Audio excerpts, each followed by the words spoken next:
नमस्कार, सत श्री अकाल एंड गुड इवनिंग। मैं हूं आरजू काजमी और आप देख रहे हैं पॉइंट ऑफ व्यू। जैसे कि हमने आपसे कहा ही था कि हम थोड़े हर वीक में एक दो दफा कोशिश करेंगे कि हम छोटी छोटी वीडियोस बनाएं जिसमें हम आपको न्यूज अपडेट दिया करें।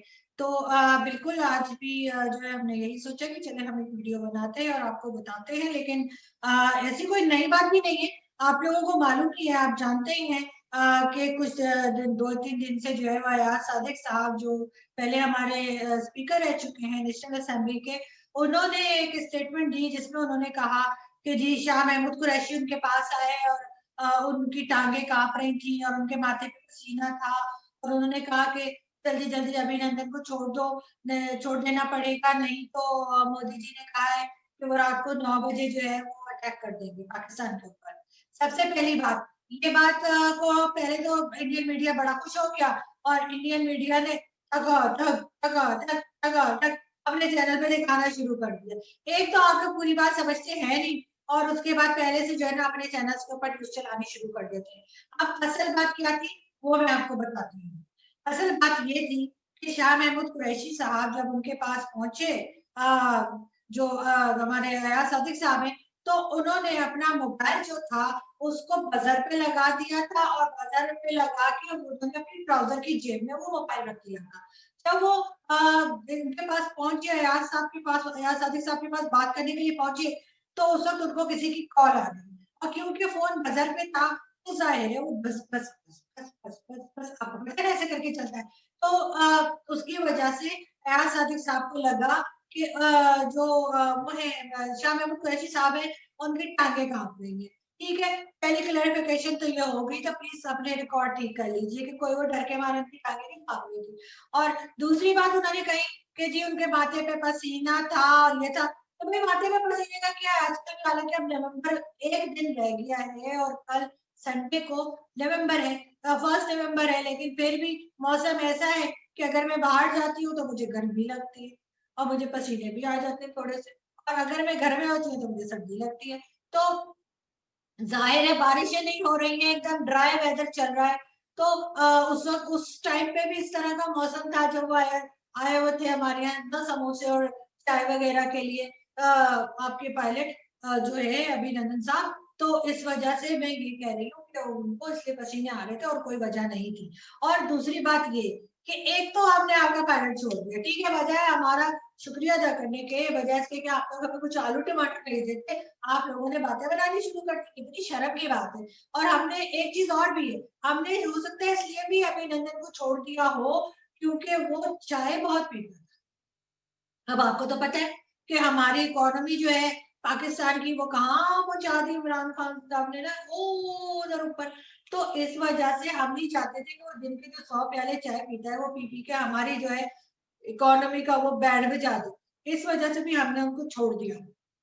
लेकिन एक चीज और है, हमारे जो डीजीआईएसपीआर हैं, उन्होंने उन्होंने एक स्टेटमेंट दिया और उन्होंने कहा कि जी जेनेवा कन्वेंशन के तहत जो है वो अभिनंदन को छोड़ा गया। तो सर मुझे जरा आप ये बता दें कि जो जेनेवा कन्वेंशन का जो रूल्स लिखे हुए हैं उसमें ये कहाँ लिखा है कि 24 घंटे में जो है वो जंगी कैदी को छोड़ा जाएगा। उसमें तो ये लिखा है कि जी जो जंगी कैदी होंगे उनके साथ जिस कंट्री ने उसको पकड़ा होगा वो उसको जो है अच्छे से रखने की पाबंद है, उसके साथ अच्छा सलूक करने की पाबंद है, ये तो लिखा है।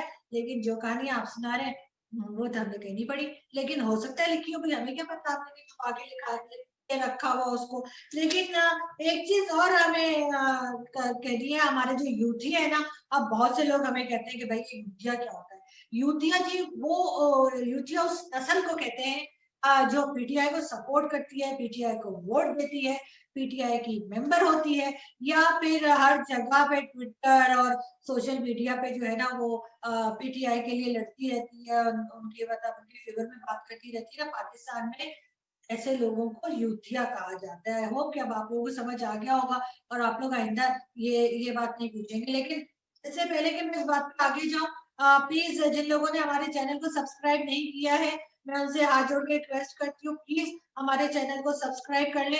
अजीब तरीका बनाया हुआ है, आप लोगों ने आते हैं वीडियो देखते हैं और गायब हो जाते हैं, ये कोई तरीका नहीं होना चाहिए। ये बिल्कुल टपोरियों वाला स्टाइल मुझे बिल्कुल नहीं पसंद।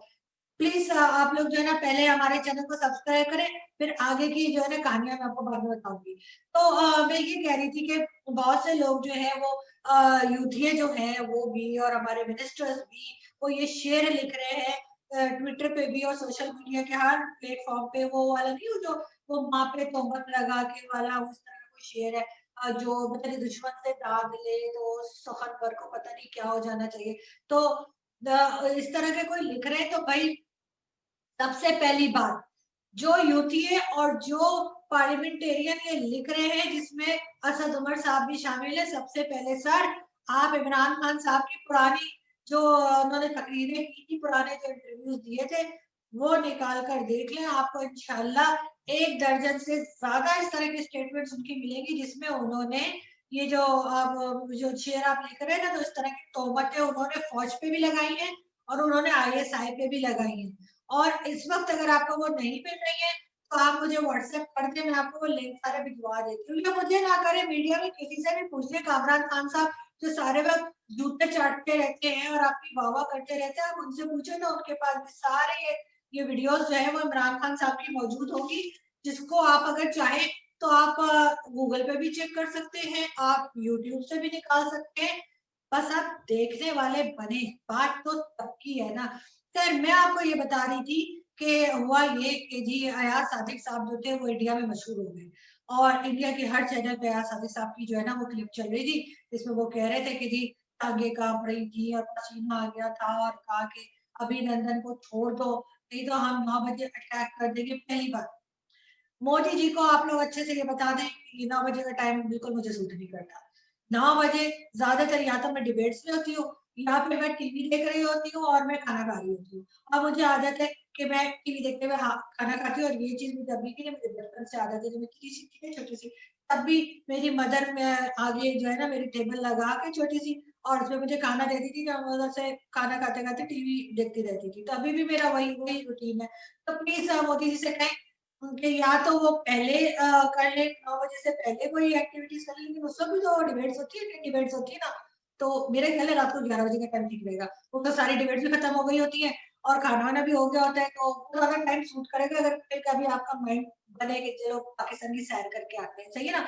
तो लेकिन हुआ क्या कि अयाज सादिक खान जो थे वो हो गए मशहूर इंडिया में, हर चैनल दिखा रहा है, इंग्लिश का, हिंदी का, तमिल का, पता तेलुगु का, पता नहीं कौन कौन सी जबानें, तो वो साथ ही साथ ऐसे करके ब्रेकिंग न्यूज में आ रहे थे। तो हुआ ये कि आपको पता है ना जेलेसी तो चलती है ना, हमारे मीडिया में इतनी जेलेसी चलती है, लोग पता नहीं कहाँ कहाँ से फेक आईडी बना के और मेरे ट्विटर के नीचे जो ट्वीट्स के नीचे जो अपनी कहानियां लिखते रहते हैं, समझती शायद मुझे पता नहीं चलता है कि वो यही है, पाकिस्तान के ही कोई है। तो खैर इसी तरीके से पॉलिटिशियंस में भी ये होता है कि बहुत जेलेसी होती है, लेकिन ये एक अच्छी बात होती है, एक हेल्दी बात है, मेरे ख्याल में लोगों को आपस में एक दूसरे से जेलस होना चाहिए, सड़ना चाहिए, उसकी वजह से जो है वो दूसरा जो है वो ज्यादा अच्छा काम करने की कोशिश करता है ताकि चलो मैं इसको और सड़ाता हूँ। तो अब मैं आपको ये बता रही थी, अब मुझसे कोई ये ना पूछेगा सड़ाना क्या होता है, ठीक है। अब मैं आपको ये बता रही थी कि हुआ ये कि फवाद चौधरी साहब जो थे ना वो जल गए, ठीक है। बरनाल यहाँ मिल नहीं रहा था, उन्होंने कहा यार अब मैं क्या करूँ, मतलब इंडियन मीडिया जो है मुझे भी दिखाए और मैं भी हर तरफ हर जुबान के चैनल पर आऊं और हर कोई मुझे डिस्कस करे, ट्विटर पे भी और टीवी पर भी और रेडियो पर भी और सोशल मीडिया पर भी। उन्होंने उठ के असेंबली में कह दिया था कि पुलवामा तो हमने कराया था, लो जी वही कहानी मुक गई। यानी हम इतने दिनों से हर बात पे यूं यूं यूं सर हिलाते रहे जा जाके मीडिया में, नहीं जी पुलवामा में तो हमने कुछ नहीं किया। फिर उस दिन सुबह से जो इंडियन मीडिया ने इनके टोटे चलाने शुरू किए हैं फवाद चौधरी के, खत्म ही ना हो, सुबह से शोज और उसके बाद फवाद चौधरी के। मैंने तो वहां भी कहा, आप लोग चेक कर सकते हैं, मैंने तो एक दो जगह कहा भी था कि कल पूछिएगा तो देखिएगा फवाद चौधरी कुछ और बता देंगे, वही हुआ। फवाद चौधरी साहब ने कहा मैं पुलवामा नहीं कह रहा था, मैं तो पुलवामा के बाद के इवेंट्स बता रहा था। अच्छा पुलवामा के बाद क्या दिवाली या होली हो रही थी या ईद बकरीद हो रही थी, क्या हो रहा था, ये नहीं बताया उन्होंने। खैर उन्होंने कहा कि मैं पुलवामा के बाद के इवेंट्स बता रहा था, अच्छा उसका मतलब है कि वो ये कह रहे थे उसके बाद हमारे कुछ जहाज गए थे कश्मीर के इलाके में और उन्होंने वहां पे थोड़े मिसाइल्स जो थे ना हमारे पास एक्स्ट्रा पड़े हुए, उन्होंने वहां पे फेंक दिए थे, जो बकौल वो हमारी बड़ी अच्छी सी एक बड़ी प्यारी सी दोस्त है रिपब्लिक भारत की सुचारिता, वो कहती है पुस हुए हुए, तो यार वो पुस हुए हुए नहीं थे, फटे थे, चेक कर लिएगा। तो वो जो है ना, वो हमने वहां पे टपका दिए, और उसके बाद वो उसका बता रहे थे कि वो हमने बहुत बड़ा काम किया था, कि हमने ना जब यहाँ से सारा कुछ हो गया, तो फिर हमने पुलवामा में हमने कुछ नहीं किया था, लेकिन हमने यहाँ उसके बाद वहां पे जो अटैक किए थे, जो अपने मिसाइल फेंके थे, हम असल में उसका क्रेडिट जो है वो लेना चाह रहे थे। आप लोग यकीन नहीं कर रहे हैं, आप लोग हैं ही ऐसे, बेसिकली इंडियंस होते ही ऐसे हैं, वो किसी बात पे बिलीव ही नहीं करते हम लोगों की, ना करे हमें क्या, हमने तो जो कहना था कह दिया। अब तो आगे देखे, हम ग्रे लिस्ट में तो है ही, लेकिन कहीं फवाद चौधरी साहब हमें ब्लैक में ही ना करवा दे। जैसे मेरा ब्लैक कैसा लग रहा है, और मेरी एक दोस्त है इंडिया है, वो अभी मुझे पता है, वो जब भी व्हाट्सएप मैसेज कर रही होगी और कहेगी कि नया ड्रेस लिया है, नहीं नहीं ये नया नहीं है, ये मैंने स्टोर में से निकाला है, आई स्वेयर ये बहुत पुराना ड्रेस है। तो खैर, ये तो मैं बात कर लूंगी अपनी फ्रेंड से, जो इंडिया से भी मुझे मैसेज करने वाली होगी, मुझे दिखाया नहीं, क्योंकि वो मेरी सारी वार्डरोब जानती है। तो खैर, मैं अपनी बात नहीं कर रही थी, मैं आपको बता रही थी कि ये बातें हुई जिसकी वजह से, लेकिन एक चीज और है, हमें जो है ना, वो इस वजह से भी, अभिनंदन जो था ना, वो समोसे और कचौरियां भी मांग रहा था, मतलब हद हो गई यार। चाय पिला रहे, चाय पियो तो नहीं, मतलब एक दुश्मन देश में फंस गए हो, पकड़ लिए गए हो, चाय पे चाय पी रहा है, कचौरियां समोसे अलग मांग रहा था। तो हमने कहा चलो भाई, इसको ऐसा करते हैं कि हम इसको निकालते हैं और फिर अब भेज देते हैं इसको वापस। तो ऐसी कोई बात नहीं है, ना हमारी फौज की टांगे कांप रही थी, ना कमर बाजवा साहब जो थे उनके पसीने आ रहे थे, ना शाह महमूद कुरैशी साहब कोई डांस कर रहे थे, ऐसा कुछ भी नहीं था। आप लोग बिल्कुल भी जो है ना, वो ये जो हमारे पार्लियामेंटेरियंस है, या जो हमारी अपोजिशन पार्टीज है ना, यार सादिक साहब टाइप के, उनकी बातों में बिल्कुल ना आया करें, और फवाद चौधरी साहब की बातों में तो बिल्कुल ही ना आया करें। ऐसा कैसे हो सकता है कि हमने पुलवामा किया और आप लोगों को पता ही नहीं लगा, और अब हम खड़े होकर कह रहे हैं, उन्होंने कहा ना कि समझा करें ना, वो कह रहे हैं हम उसकी बात के इवेंट्स की बात कर रहे थे, कमाल करते हैं आप लोग। जैसे नहीं होते होली दिवाली ईद बकरीद के बाद 3 दिन इवेंट चलते रहते हैं, वो कोई इस तरह के कोई इवेंट की बात कर रहे थे, नहीं लगता आपको? मुझे भी नहीं लगता, लेकिन खैर, अच्छा छोड़े, हम दूसरी तरफ चलते हैं, हम बात करते हैं इमरान खान साहब की। अब एक चीज और है, आपको मालूम है कि 10 दिसंबर को हमारे यहाँ से 4 जनरल जब रिटायर हो रहे हैं, ठीक है? आप खुदा का खौफ करें यार आप लोग, 4 जनरल हमारे रिटायर हो जाएंगे, हम उन्हें कहाँ लगाएंगे? हमारे पास तो सिर्फ एक ले देकर एक रेलवे रह गई है, जिसके अंदर कोई फौजी नहीं घुसा अभी तक। तो हम उनको चले एक को तो हम वहां लगा देंगे, क्योंकि जाहिर है वो कहेंगे जब अपना रिटायर हो गया, मुझे तो लगा होगा 40-45 लाख की जॉब के ऊपर, जब बैठ के मुझे कुछ ना करना सिवाय मक्खियां मारने के। तो और अगर कोई बोलेगा तो कहेंगे अरे आप फौजी को कह रहे हैं, ये तो हमारी हिफाजत करता है। लेकिन मैं कोई बात नहीं, एक तो चला गया रेलवे में, ठीक है, अब दूसरे का क्या करें? दूसरे को मैं बताती हूँ, दूसरे के लिए जो है वो हमारे पास ये टॉयलेट मेगा प्रोजेक्ट मौजूद है इमरान खान साहब का, जहाँ पे ये शुगली फराज और फवाद चौधरी और असद उमर 10-10 20-20 रुपए लेके आपसे और वो टॉयलेट में भेजा करेंगे। तो लेकिन उसका हेड तो कोई फौजी ही होना चाहिए ना, हम तो फौजियों के बगैर चलते नहीं, आपको मालूम है, हमारे फौजी तो हर डिपार्टमेंट में होते, तो इस डिपार्टमेंट में क्यों नहीं? चले दूसरे उधर लग गए, अब क्या करें, बाकी दो का क्या करें, चार डालें क्या?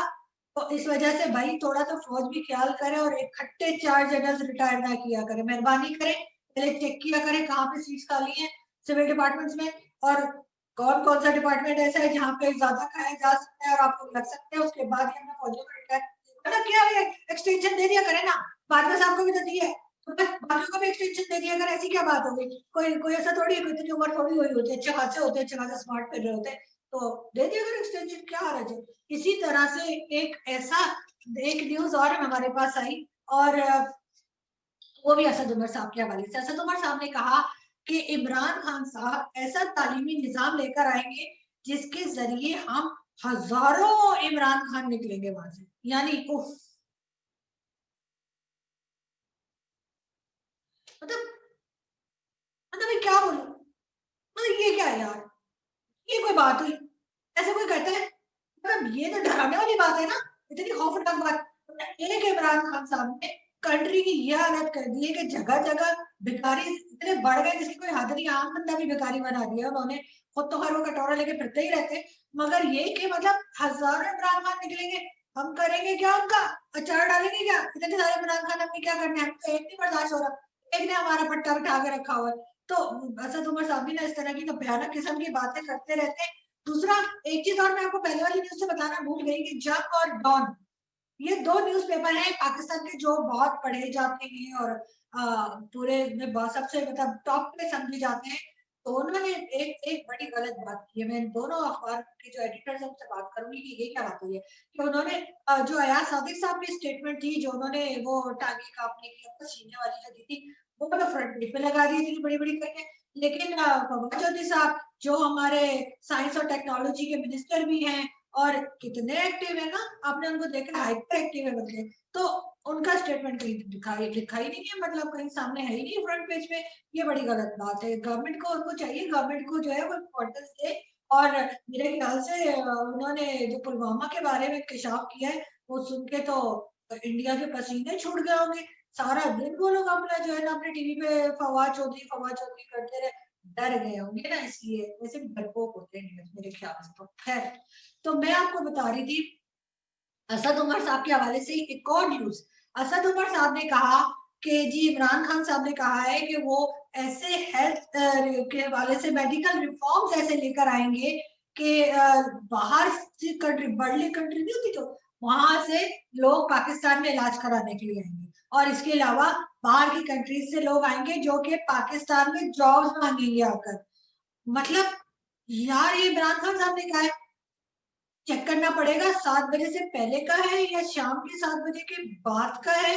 लेकिन दो चीजें और हो सकती है, या तो डोज ज्यादा हो गई है या फिर डोज फेक आ रही है। क्योंकि मैंने सुना है जो फेक होती है ना, जैसे देसी ठर्रा टाइप की चीजें भी अगर कोई ले लेना तो फिर शूट कर जाता है। आप में से कोई बताएगा मुझे क्या ये बात ठीक होती है, ऐसा होता है क्या? लेकिन बार उन्होंने ये स्टेटमेंट दी है, ये भी वैसे अजीब स्टेटमेंट मुझे लगी है। मुझे लगता है 7 बजे के बाद वाली ज्यादा सही है, क्योंकि वो डोज वाली मुझे नहीं लगता मुझे बोलना चाहिए था ना। मैं इसको एडिट कर दूंगी। अच्छा, आप लोग भी सुनिएगा, नहीं कानों में उंगली डालना। अच्छा, कानों में उंगली डालने से पहले ये सामने आपको जो सब्सक्राइब करने के लिए जो नजर आ रहा है ना बटन, उसको जरा क्लिक कर दें, ठीक है ना। बेल बटन को नहीं करना तो ना करें, हमें क्या, आपको जब देखे ना वीडियो, जब टाइम तब देखिएगा। तो जरूरी नहीं है कि आप अभी के अभी हमारे सारी वीडियो देखें, लेकिन प्लीज सब्सक्राइब करना ना भूलें। और अपने दोस्तों को, रिश्तेदारों को, दुश्मनों को, जो पड़ोसी रहते हैं उनको सबको कहिए प्लीज कि वो हमारे चैनल को सब्सक्राइब कर लें, प्लीज प्लीज प्लीज प्लीज। अच्छा, उसके बाद एक न्यूज और हमारे पास आई। वो क्या कि हमारे आर्मी चीफ साहब ने कहा कि जो आईजी साहब हमारे नहीं किडनैप हो गए थे, यानी दुनिया में लोग किडनैप होते हैं और लोग आईजी के पास जाते हैं, आईजी के पास कि जी हमारी फैमिली में से या दोस्तों में से या रिश्तेदारों में से या पड़ोसियों में से कोई किडनैप हो गया है, तो वो उनकी मदद करते हैं। लेकिन पाकिस्तान में क्योंकि हर काम ही अनोखा होता है, तो इस वजह से बजाय आम बंदे के आईजी साहब किडनैप हो गए। आईजी साहब जो हो गए बसंती हो गए, उसको उठा के ले गया गब्बर सिंह। तो अब क्या हुआ कि जी जो हमारे आर्मी चीफ है उन्होंने कहा कि जी 10 दिन के अंदर रिपोर्ट दी जाए कि आईजी साहब को कौन ले गया, क्यों ले गया और कहाँ ले जाकर उनको छोड़ा गया, क्या हुआ, सारी कहानी। लेकिन 10 दिन से तो ज्यादा हो गए सर, अभी तक आपने जो है वो रिपोर्ट पब्लिक नहीं की। लेकिन साथ ही ये भी था कि जी जो सानिया साहिवाल हुआ था उसके बारे में भी कहा गया था कि 15 दिन में रिपोर्ट दी जाएगी, लेकिन उसको भी बहुत ज्यादा टाइम हो गया है और उसकी भी कोई रिपोर्ट नहीं आई। लेकिन एक चीज और बाजवा साहब आपसे कहूंगी, वैसे बाजवा तो आपका भी नाम है लेकिन मैं असल में वो दूसरे वाले पिज्जा वाले बाजवा है ना, उनके बारे में कह रही हूँ कि सर जब आप रिपोर्ट पब्लिक करेंगे ना ये आईजी साहब के अगवा होने की, तो प्लीज जरा उसके साथ साथ ना ये पिज्जा वाले बाजवा साहब जो है ना, जरा इनकी पिज्जा की जो रसीदें हैं जरा वो भी पब्लिक कर दिएगा। लोग जो है ना, अभी तक हर कोई मेरी तरह नहीं होता कि आप पे बिलीव कर ले। लोग ऐसे हैं ना कि बस बातें बनाते रहते हैं। आपको तो पता है ना हमारे देसी लोगों का, पाकिस्तानी तो होता ही ऐसे ना, बातें बनाना बहुत आती है उनको, इसी तरह की बातें करते रहते, बिल्कुल भी आप पे ट्रस्ट नहीं करते। लेकिन यकीन करें, मुझे आपके ऊपर बहुत ट्रस्ट है, मुझे यकीन है कि कोई करप्शन नहीं हुई आपके दायरे में। और ना ही ये पिज्जा वाले बाजवा जो है इन्होंने कोई चोरी करके पिज्जा फ्रेंचाइज बनाई, नहीं नहीं, ऐसा कैसे हो सकता है। वो तो बेचारे मुझे इतने नेक लगते हैं, मुझे तो लगता है कि उन्होंने बहुत मेहनत करके और ये पैसा जमा किया होगा और फिर जाके इतनी ज्यादा फ्रेंचाइज बनाई होंगी। तो सर क्या है ना, लोगों के मुंह पे रसीदें मारे खींच के, तो ये लो देखो, ताकि लोग चुप हो जाए। यही एक तरीका है हमारे लोगों को चुप कराने का, वरना ये सर, ये ना 2020 के लोग जो है ना, ये साल में लोग बहुत बिगड़ गए, कोरोना वायरस मुझे लगता है कि दिमागों पे चढ़ गया, तो इस वजह से उल्टी सीधी बातें करते हैं। तो प्लीज आप जरा ध्यान दें और इनके ऊपर करें। और जी दो लास्ट में न्यूज हमें लगता है, एक तो ये कि इमरान खान साहब ने कहा कि वो जो है एक हिस्ट्री का सबसे बड़ा पैकेज जो है वो बलूचिस्तान को देने वाले हैं। मुबारक हो, मुबारक हो, मुबारक हो, मुबारक हो। यानी इमरान खान साहब को अचानक से बलूचिस्तान याद आ गया। वही बलूचिस्तान जहां पे लोगों को गायब किया जाता है, वही बलूचिस्तान जहां पे लोगों को मार दिया जाता है, वही बलूचिस्तान जहां से लोगों की लाशें मिलती हैं, और वही बलूचिस्तान जहां पे एक दफा गायब होने के बाद लोग कभी नहीं मिलते, और वही बलूचिस्तान जिसको आप कोई फैसिलिटीज नहीं देते। उसके लिए इमरान खान साहब ने कहा कि मैं हिस्ट्री का सबसे बड़ा पैकेज अनाउंस करूंगा। तो सर 111 सॉरी 1100 अरब का पैकेज आपने कराची के लिए भी अनाउंस किया था, इसमें से कराची को अभी तक टक्का नहीं मिला। तो बलूचिस्तान के लिए आप क्या करेंगे? और बलूचिस्तान का जो दर्द अचानक से आपको उठा है, वरना तो ना हजारा कम्युनिटी के लिए आप कुछ कहते हैं, ना मिसिंग पर्सन के लिए आप आवाज उठाते हैं, ना बलूचिस्तान के ऊपर जो जुल्म आपके यहाँ आपकी एजेंसीज कर रही है ना उसके ऊपर आप कुछ बोलते हैं। तो ये जो अचानक से आपको दर्द उठा है बलूचिस्तान का, वो शायद इसलिए कि मरियम नवाज ने कुछ कह दिया। वैसे तो खैर मैं मरियम नवाज से भी एग्री नहीं हूँ, क्योंकि उन्होंने भी जब उनकी हुकूमत थी तो आवाज नहीं निकाली, जो कि उस वक्त करना चाहिए था। जब नवाज शरीफ साहब की गवर्नमेंट थी, एक दफा नहीं 3 दफा प्राइम मिनिस्टर रहे, चाहे कितने भी टाइम के लिए रहे, लेकिन उन्होंने कभी बलूचिस्तान के लिए कभी कुछ नहीं किया। बलूचिस्तान के साथ जो जुल्म हो रहे थे उसकी सारी दुनिया को खबर है, सिवाय जो पाकिस्तान में रहते हैं उन लोगों को। सबको पता है वहां क्या हो रहा है, लेकिन यहाँ आपको ही नहीं पता, या आपके जो पॉलिटिशियंस है उन्हीं को नहीं पता, या यहाँ के लोगों को नहीं पता कि वहां पे किस तरह से लोग गायब होते हैं, किस तरह से लोगों की मस्तशुदा लाशें मिलती हैं, और किस तरह से लोग सारी सारी जिंदगी के लिए अपने घर वालों से नहीं मिल पाते, और ना ही कोई आवाज उठा पाते हैं, ना ही उन्हें साफ पीने का पानी मिलता है, और ना ही जो फैसिलिटीज या जो जो कुछ चीजें बलूचिस्तान से निकालते हैं वो बाकी सारी पाकिस्तान में आ जाती है, लेकिन बलूचिस्तान के लोग जो बलोच हैं वो उससे महरूम रहते हैं। ये चीज इधर उधर हमारे जो अड़ोसी पड़ोसी जितने हैं उन सबको पता लग गई। एक हम ही है जो इस बात से अनजान है, एक हम ही है जो इस बारे में बात करते हुए डरते हैं, जो समझते हैं कि हमें नहीं बोलना चाहिए। लेकिन भाई अब टाइम बदल गया है, अब तो हम बोलेंगे। तो आपको सुनना है आप सुने, नहीं सुनना अपने कानों में उंगलियां डाल लें, लेकिन बात तो अब लोग करेंगे। तो बिल्कुल। और इसके अलावा एक चीज और लास्ट में मैं ये कहना चाहूंगी, सर्दियां आ रही हैं, जब हम ये वीडियो मेरे ख्याल पब्लिश करेंगे नवंबर हो गया होगा, 1 नवंबर स्टार्ट हो गया होगा और सर्दियां आने लगेंगी। सर्दी आते ही पाकिस्तान में पहला काम क्या होता है? सुई गैस गायब हो जाती है, पूरे पाकिस्तान से सुई गैस गायब हो जाती है। और उसके बाद इमरान खान साहब कहेंगे ये जो नवाज शरीफ गया है ना, ये नवाज शरीफ जो है वो सारे शॉपर्स में और बैग्स में सुई गैस भर के ले गया, इसलिए हम किसी को भी सुई गैस फराहम नहीं कर पा रहे हैं। तो लोगों के चूल्हे हो जाएंगे ठंडे, और ना खाना पक सकेगा ना हीटर चल सकेगा, और हीटर जब लोग जगाएंगे इलेक्ट्रिक हीटर, तो उसका जो बिल आएगा, तो वो तो आपको मालूम नहीं है कि किस तरह का बिल आएगा। उससे तो बंदा कहेगा इसे तो मैं सर्दी में ही बैठा रहता तो बेहतर था।